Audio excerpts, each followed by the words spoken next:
ଶିକ୍ଷା ଓ ସଂସ୍କୃତି କ୍ଷେତ୍ରରେ ବାଲେଶ୍ୱର ଜିଲ୍ଲା ସମଗ୍ର ରାଜ୍ୟରେ ଆଗୁଆ ଥିଲେ ବି ଏପର୍ଯ୍ୟନ୍ତ ଗୋଟିଏ ହେଲେ ସରକାରୀ ବୈଷୟିକ ଶିକ୍ଷାନୁଷ୍ଠାନ ପ୍ରତିଷ୍ଠା ହୋଇପାରି ନାହିଁ।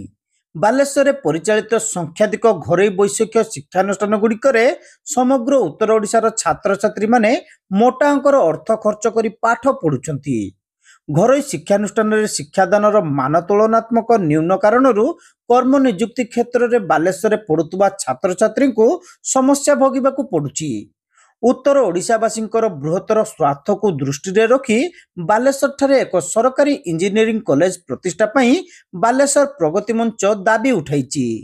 ଏନେଇ ଆୟୋଜିତ ଏକ ସାମ୍ବାଦିକ ସମ୍ମିଳନୀରେ ମଞ୍ଚର କର୍ମକର୍ତ୍ତାମାନେ ସରକାରୀ ଇଞ୍ଜିନିୟରିଂ କଲେଜର ଆବଶ୍ୟକତା ସମ୍ପର୍କରେ ଯୁକ୍ତି ବାଢ଼ିଥିଲେ। ଉଭୟ କେନ୍ଦ୍ର ଓ ରାଜ୍ୟ ସରକାର ଓଡ଼ିଶାର ବିଭିନ୍ନ ସ୍ଥାନରେ ସରକାରୀ ଇଞ୍ଜିନିୟରିଂ କଲେଜ ଓ ସ୍କୁଲ ପ୍ରତିଷ୍ଠା କରିଛନ୍ତି। ଭୁବନେଶ୍ୱରରେ କେନ୍ଦ୍ର ସରକାରଙ୍କର ଆଇଆଇଟି ଓ ରାଜ୍ୟ ସରକାରଙ୍କର ଓୟୁଟି କାର୍ଯ୍ୟକ୍ରମ ଅଛି। ସେହିଭଳି ରାଉରକେଲାରେ ନିଟ୍ ରହିଛି। ଏଥିସହିତ ସେଠାରେ ରାଜ୍ୟ ସରକାରଙ୍କର ବିପିୟୁଟି ପ୍ରତିଷ୍ଠା କରିଛନ୍ତି। ମାତ୍ର ଉତ୍ତର ଓଡ଼ିଶାରେ ଏବେ ବି ଅଣଦେଖାର ଶିକାର ହୋଇ ଚାଲିଛି। ବାଲେଶ୍ୱର ଜିଲ୍ଲାର ରେମୁଣା ଓ ମୟୂରଭଞ୍ଜ ଜିଲ୍ଲାରେ ଗୋଟିଏ ଲେଖାଏଁ ପଲିଟେକ୍ନିକ ଖୋଲି ରାଜ୍ୟ ସରକାର ଦାୟିତ୍ୱ ସାରି ଦେଇଛନ୍ତି। ଫଳରେ ସେଠାରୁ ଉତ୍ତୀର୍ଣ୍ଣ ହେଉଥିବା ଛାତ୍ରଛାତ୍ରୀ ଇଞ୍ଜିନିୟରିଂ ଡିଗ୍ରୀ ପାଠ୍ୟକ୍ରମ କରିବାରୁ ବଞ୍ଚିତ ହେଉଥିବା ମଞ୍ଚର କର୍ମକର୍ତ୍ତାମାନେ ଅଭିଯୋଗ କରିଛନ୍ତି। ରାଜ୍ୟର ବିଭିନ୍ନ ଜିଲ୍ଲାରେ ଛତୁ ଫୁଟିଲା ଭଳି ଘରୋଇ ଇଞ୍ଜିନିୟରିଂ କଲେଜ ଖୋଲାଯାଇଥିବା ବେଳେ ବାଲେଶ୍ୱର ଜିଲ୍ଲାରେ 5ଟି ଘରୋଇ ଇଞ୍ଜିନିୟରିଂ କଲେଜ ସମେତ 14ଟି ଇଞ୍ଜିନିୟରିଂ ସ୍କୁଲ ରହିଛି। ସେହିସବୁ ଶିକ୍ଷାନୁଷ୍ଠାନରେ ମୋଟା ଅଙ୍କର ଦେୟ ଦେବାକୁ ଗରିବ ଏବଂ ମଧ୍ୟବିତ୍ତ ପରିବାରର ଛାତ୍ରଛାତ୍ରୀଙ୍କ ପାଇଁ ଅସମ୍ଭବ ହୋଇପଡୁଛି।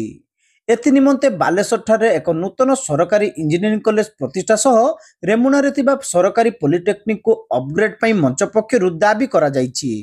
ସାମାଜିକ ଅର୍ଥନୈତିକ ରାଜନୈତିକ ବାଲେଶ୍ୱର ଜିଲ୍ଲାର ଜନଜୀବନରେ ଯାହା ଆବଶ୍ୟକତା କିମ୍ବା ଆମକୁ ଅପୂରଣୀୟ ଲାଗୁଥିବ ଆମେ ସେସବୁ ଇସ୍ୟୁ ଉପରେ ପ୍ରଗତି ମଞ୍ଚ ନିଷ୍ପତ୍ତି ନେଇଛି। ଆଗାମୀ ଭବିଷ୍ୟତରେ କଥା ହେବ।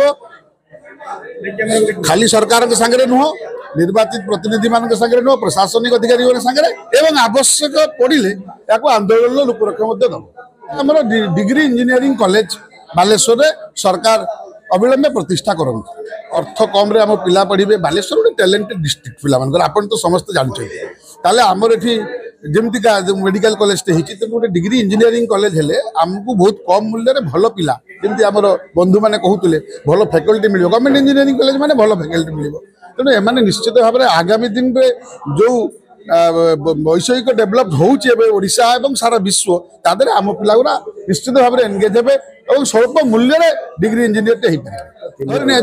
ଧରି ନିଆଯାଉ କୌଣସି କ୍ଷେତ୍ରରେ ରାଜନୈତିକ ଶୂନ୍ୟତା ସୃଷ୍ଟି ହେଲା, କୌଣସି ଦଳ ପକ୍ଷରେ ହଉ, କୌଣସି ସରକାର ପକ୍ଷରେ ହଉ କିମ୍ବା କେହି କହୁନଥିବା ସ୍ଥଳେ ହଉ, ଆମେ ନିଶ୍ଚିତ ଭାବରେ ଗୁଣ୍ଡୁଚି ମୂଷା ଭଳିଆ ଚେଷ୍ଟା କରିବୁ ସେ ଇସ୍ୟୁଟାକୁ ଉଠେଇବା।